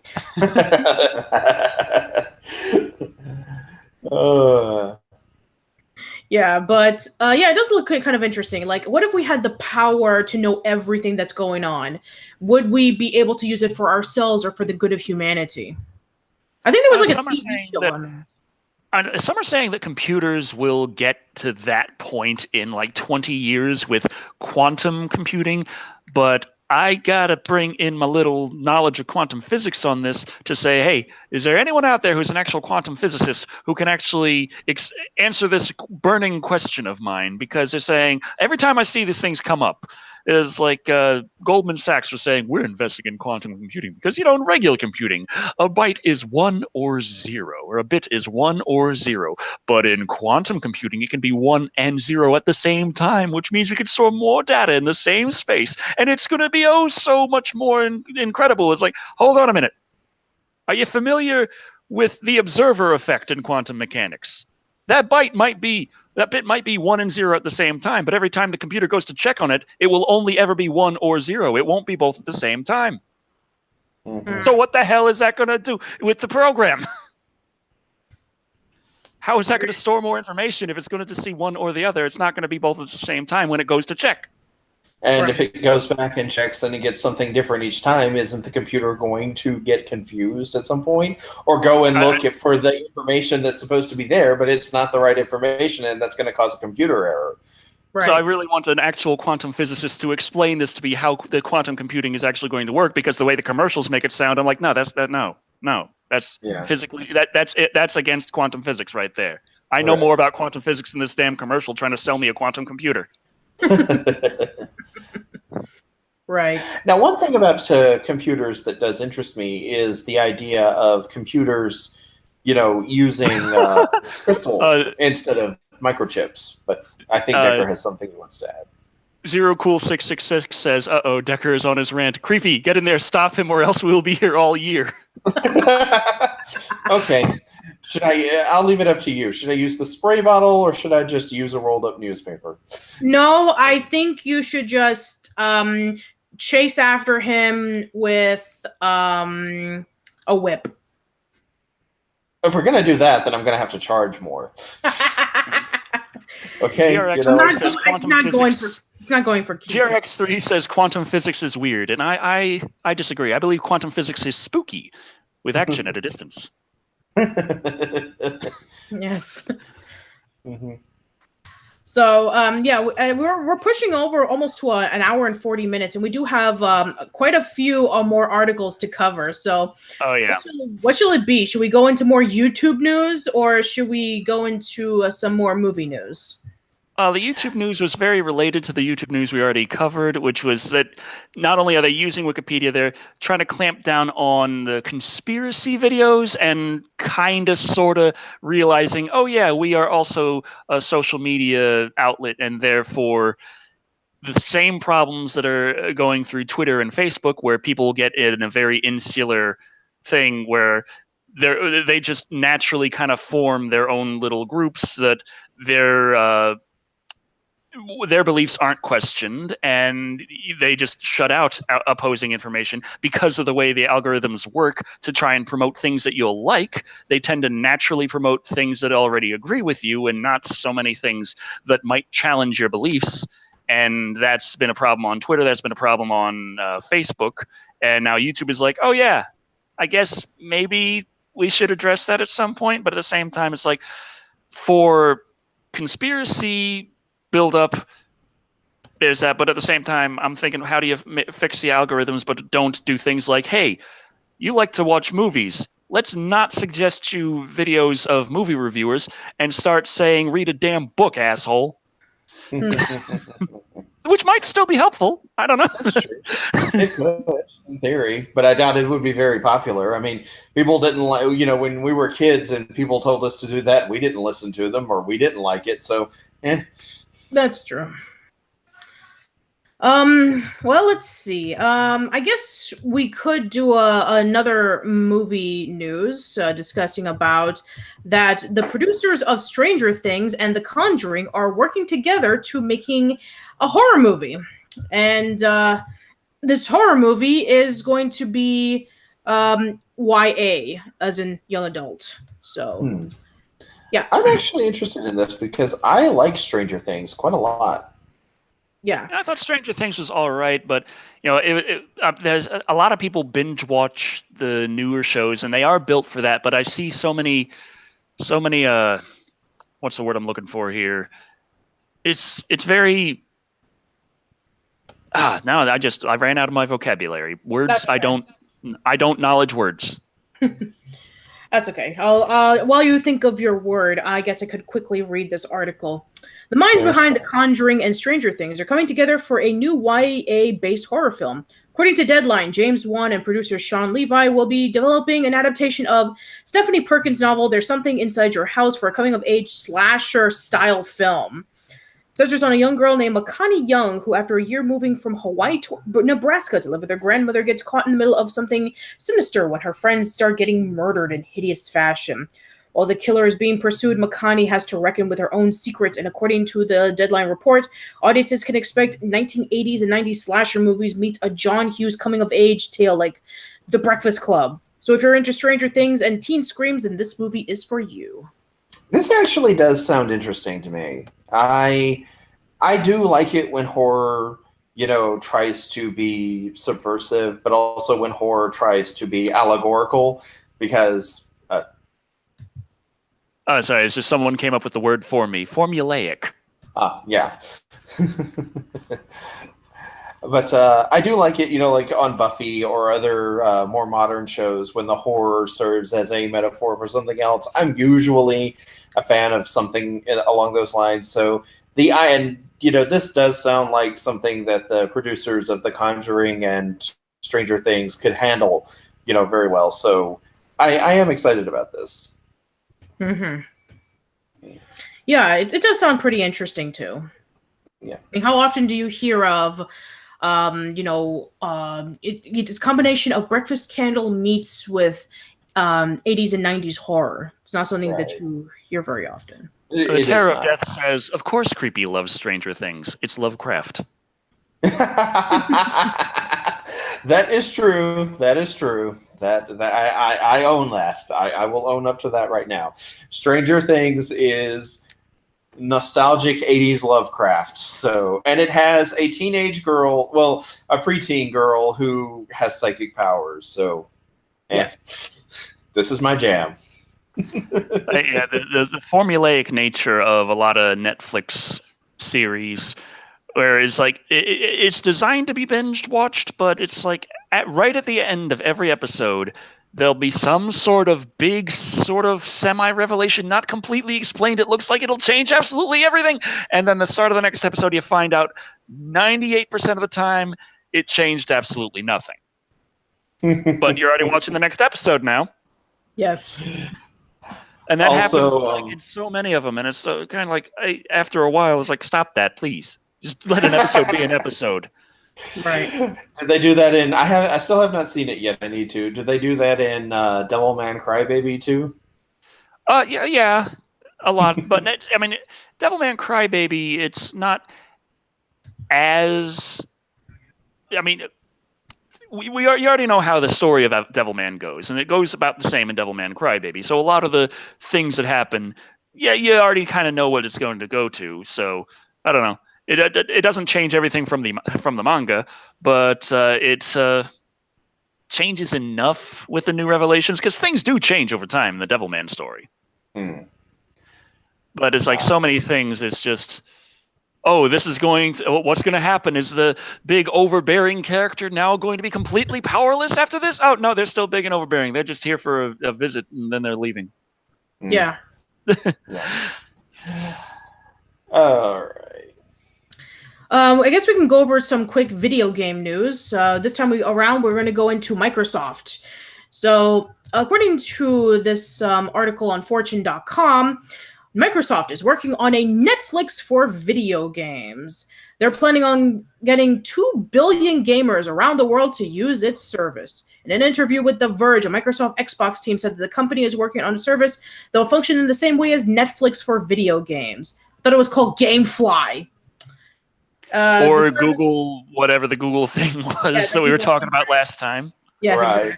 Right. The Google game thing, we did talk about that a few weeks ago. The service would offer users access to games from a variety of developers, including Microsoft, and stream those titles to the player's device of their choice, according to the interview. Looking at ways to make content available to anyone, no matter what device they're on. Yes, I can't wait to be playing Halo 5 on the Zune. Griffin Pilgrim asks, "Isn't that basically Steam?" And no, not really. It's something where it's like cloud computing. The game is being played elsewhere, and the video of it is being streamed to your little setup, and you just have the controls send the messages to the server that plays the game, and it comes back. And the latency is supposed to be small enough so that it's actually playable. Mm-hmm. Mhm. I don't see this working well. I understand the concepts of it, but at the same time, I feel like, is it too soon? But by the time that it does become viable, are things just going to be like the Nintendo Switch and it doesn't matter because you have that kind of power right in your hands anyway? Right. Yeah, pretty much. And also, they were talking about like you could use it with whatever device. From what I remember, Microsoft doesn't have a handheld console. So yeah, I mean, there's only like one option. You can play it on like your Xbox One, unless you still have the 360, which I don't know if they'll have that on service anymore. But does that mean that you can play with like your tablet or your cell phone with that, or your PC? And I got my Surface, so I guess on that. Mm. And I think you can already stream Xbox One games to Surface as a screen or a controller if you set it up right. I think, if I remember right, it's been a long time and I don't have an Xbox One because I like playing video games. Right. I got a PSVR. Yeah. I have a Steam account. Same here. So Yeah, so I mean, I don't even see what the big deal is if Microsoft wants to have like a Netflix account. I know that Disney was talking about that for a long time, in which they want to have their own little streaming service for all Disney movies. And there was like talks about maybe for if they are going to do like Disney movies, maybe they'll put in like their TV shows, maybe they'll put in Star Wars and Marvel movies. I have no idea, but yeah, there has been talks for a long time about like certain companies wanting to get their own exclusive streaming services. right. Yeah, everyone's talking about exactly what systems they own. And yeah, I got the Nintendo Switch. I got a gaming PC. Fiance owns the PS4, but I got the PSVR for it. Okay. And Eli Hawes says, "Decker, love the PSVR. What do you think of it?" I absolutely love it. Last time I was streaming Resident Evil 7, there was one person commenting saying, "I'll get VR when it's actually virtual reality. Right now, it's just a TV strapped to your face." I'm like, no, that's phone VR. PSVR is virtual reality. It's like the lowest end of actual virtual reality, but it is virtual reality. It has presence. You feel like you're somewhere else. Trust me, Yeah. we've come a long way in, almost like 25 years since the Virtual Boy. Yeah. Yeah. Where I had a everything Virtual looked like Boy it as was well. put through the Kool-Aid filter. Yeah. But I think I beat Red Alarm on Virtual Boy. Oh god, that was a pain to play. It's a wireframe little thing. You could actually go like all directions in it though. You could turn around if you wanted. It didn't matter because the levels were so linear because it was a Right. wireframe game. How do you have an open world wireframe game? You can hardly see anything as a distance. Right. Mm-hmm. I still want Decker. This is completely off topic, but I still want Decker to play Daikatana. Oh no, creepy! You do not want that. You mean play through Daikatana and actually do it on stream or something? Because I've technically played Daikatana, which is why I really don't wanna. Yeah. I want to see on Decker's gaming channel. I want him to see stream playing Daikatana. Who else wants to see that? Oh my god. Yeah. Oh my god. Lawnmower Man. TND&D drummer says Lawnmower Man. Yeah, that'd be fun. Mowing the lawn in the game. That's what I was gonna say. I remember Lawnmower Man, the movie from the 90s, which is about virtual reality and stuff, except there's a Yeah. horror aspect to it, and it was weird. But I remember a game came out on the Sega Genesis, and it was like, yeah, the levels in virtual reality, you just had the big purple hands in front of you, just kind of floating like that, and you had giant pixels flying at your face that you had to dodge. Right. And they formed like little like pillars and gateways, even though it was like, well, it didn't matter. He just that was it. There was also a side-scrolling platformer section because they wanted to have an actual game included in that bullshit. Pretty much, yeah. I remember that was one of the complaints I've read about. There was an article about it in a gaming magazine, and it said, like, the virtual reality scenes are cool, but all the gameplay that you have to get up to that is pretty dull. And they were like, basically they came down to this game doesn't really know what it wants to be. So Blake, the gambling hero, says, I would want to see Decker play the Impatient on PSVR. And I've seen that, but I haven't got it yet because it's a bit out of my price range for, 2 hours? It's like, was it $30 or $40 for 2 hours? That's a bit on the pricey side. I remember reading an article from Game Informer that came out like 10 years ago discussing about Terminator Salvation and about how it's $60 and the game only lasts for 4 hours. So you're telling me that that's better than the Order 1886. That was $60 for 3 hours. Yes. Half of which were cutscenes. Yes. You know what? You win. You win. Yeah. Oh, Shaw Miller. Hello from Northern Ireland and Happy St. Patrick's Day. Hello. Yeah, so let's see if we can think of anything else. We only have a few more articles to cover, so not really much. Yeah, we did talk about some of the ones that we did we wanted to cover. Like there was rumors of the Sony PS5 and the Spyro games, but we did talk about that there was just rumors. It wasn't 100% concrete, but yeah, I think that's pretty much it for the most part. If there's anybody else who can, bring up a discussion, but I think that's pretty much it for the most part. Yeah. So, I think, yeah. I think we're good. I noticed there were several people in the chat who started screaming, "Yeah, do Daikatana!" Do Pepsi Man! Anthony Hudak says, "Can Decker and Creepy do the Blob 1988?" We were talking about that earlier. Yeah, we did. I'd be up for reviewing that if Decker was. Personally, I'm looking forward to for PSVR, a game that I've got on my wish list. It's already out, but I'm waiting for a sale. Is Megaton Rainfall. Oh, that's cool. That's you're a superhero. You have ultimate power. You cannot be killed. But the game is very difficult because all the little tiny peoples can. And your ultimate power attacks will kill them. So try and be careful while you're saving the world. Aliens are invading. Please take care of that. And don't let the ships crash down on those skyscrapers. That's a lot of lives. Don't do that. It would be bad. Yeah, that almost sounds like a Man of Steel game. Yeah, except you actually lose when you do that. Right. Can Decker and Creepy play Cards Against Humanity? That would be fun. Yeah, that would. We actually used to do that. Like a few years ago, I used to gather up a bunch of members from Manic Expression. We would play Cards Against Humanity, and then eventually we just got burned out, and then we were like, no, maybe we should take a break. Yeah, it was I think part of the problem was just that we kept running into the same cards over and over again. Yeah, exactly. And we couldn't think of any. Yeah. We ran out of answers to give to those cards because we had used all of the good ones, and so we were like, I don't really know what else to do here. Yeah, exactly. I also, but I do have the Jackbox Party Pack. If I ever do a live stream, I can invite some of you guys to come along, and maybe we can just have we can play alongside with the guys in the chat. It's a lot of fun. I do that occasionally, and it gets a lot of people excited to play. John Masadi, he says, "I am so impressed that you all are not playing a St. Patty's Day drinking game." I don't know. I had a bad experience with rum last week, and I'm thinking maybe just let that just sit there on the table, and I won't think about it for a while. Yeah.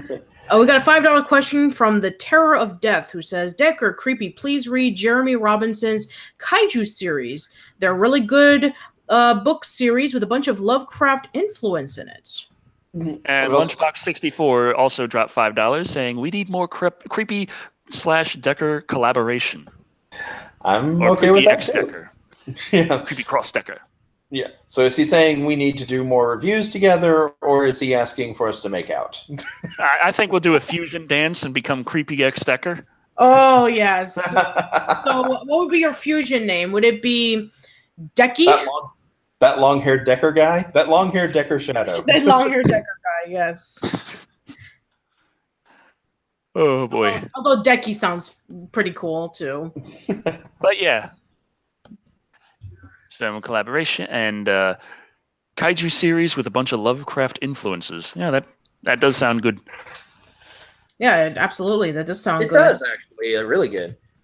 Yeah, and also Trey Stewart asks, have you ever heard of G-Fest? It's a convention completely themed around kaiju films. Jet Rogue asks, do you have any words of wisdom for a new channel on YouTube? It's pretty much just play the Shia LaBeouf inspirational speech on a loop. Just do it. Don't let your dreams be dreams. Yesterday you said tomorrow, so just do it! Make your dreams come true! Just do it! Decker, you're going to hurt yourself. You know, I don't even know why you even bother using Shia LaBeouf. You might as well just take your clip and just add it in there, and it'll be just as inspiring. Well, it's just you gotta go forth, dive into that water.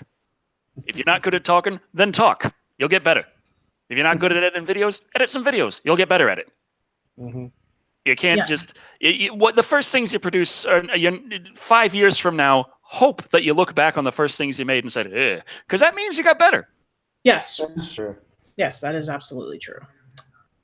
Also, someone recommended Cracker. Cracker. Cracker. Short, simple, to the point. Cracker. That sounds like something went wrong and just kind of got a bit of a limp and a big bulge on my head. Cracker review. Moving Actually, back. I was going to say Cracker it sounds like like. a box. It sounds like a box of crackers. It sounds like a cracker brand name. Cracker. Yeah, like a bootleg cracker brand name. Try some new butter garlic crackers. Yeah. See, it just rolls right off the tongue. It's perfect. Yes. No, not in that way though. Right. It's okay to say it, but if you eat it, you may get sick. Yes, 20% chance it may not taste like sawdust. Patricia, how did you know that was the secret ingredient? Red by Nature says graham cracker.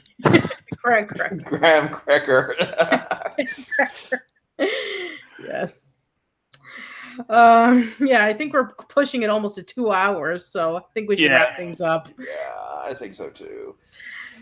So yeah, I'm working on the next review. Things were a little late, obviously, this week. Ended up a couple of days past when I wanted it. Well, especially since I wanted to do it early. But life is life, isn't that amazing? But also think I'll be doing more streaming on the gaming channel tonight. Maybe either that or my fiance is kind of annoyed at being just in the bedroom waiting for me to finish Live and Wired. So she might be like, no, I'm going to be playing PlayStation 4, you asshole. So I don't know, but we'll see what happens. And if I do stream on the gaming channel tonight, it's probably going to be going to Twitch as well as YouTube because I've been figuring out how to do that lately. So yay. Sweet. As for me, I actually have a new podcast play out for Manic Expression. It's called Reflection, and it does have a bunch of people from Manic Expression on it, like Megan Wessels, formerly known as the Fanfic Critic. We have Aaron Kohler, aka Jashikins. We have the founder himself, James Daniel Walsh, whom you may know from various videos like when he was doing the Steven Seagal movie. Him and his daughter are also in the play as well. And Creepy did the announcements for it. So yeah, I worked really, really hard on it. It took me about a few months to write it. It took me about over a month to edit it because I did the editing myself. First time I ever edited a podcast play. So if you're interested in checking that out, then please check out my YouTube channel. It's called Reflection. I did see it. I did give it a thumbs up. Thank you very much. So I saw someone was asking what was my Twitch, but then I just saw that I got a new follower on Twitch, so I'm pretty sure they found out. Oh, cool. Okay. And thank you, John, for for the awesome compliment. So thank you very much. Yes. So what do you got, Creepy? Let's see. I've got. I'm doing a very, very special Batman review that's coming up. Okay. I'm very excited about it. It is not from the television series. It is one of the movies, but I will not say which movie. I'm going to leave that for a surprise. All right. Awesome. And oh yeah, that's right. G Fest. What are your thoughts on G Fest, Decker? Like most conventions, I'm like, that sounds great if I could get to it, and if I had time to go. I really like the kaiju. I mean, it's a genre that I got into like relatively recently in my life. I went through so much of my life not watching kaiju films. Then I reviewed Gap of the Triphibian Monsters, which isn't really the greatest, but it introduced me to what was good about kaiju, what it could do as a genre, and then got into Gamera, and that's all she wrote there. Okay. But yeah, so I'd like to see more, get a better idea around it. I like being part of the kaiju scene. I just never have time to leave the house. All right. Yeah, I think that should be it, everybody. So thank you very much for tuning into Live and Wired, and we'll see you next time. Yes. Send off line of thing that I have no idea of speakings. Good night, everybody. Good night, everybody.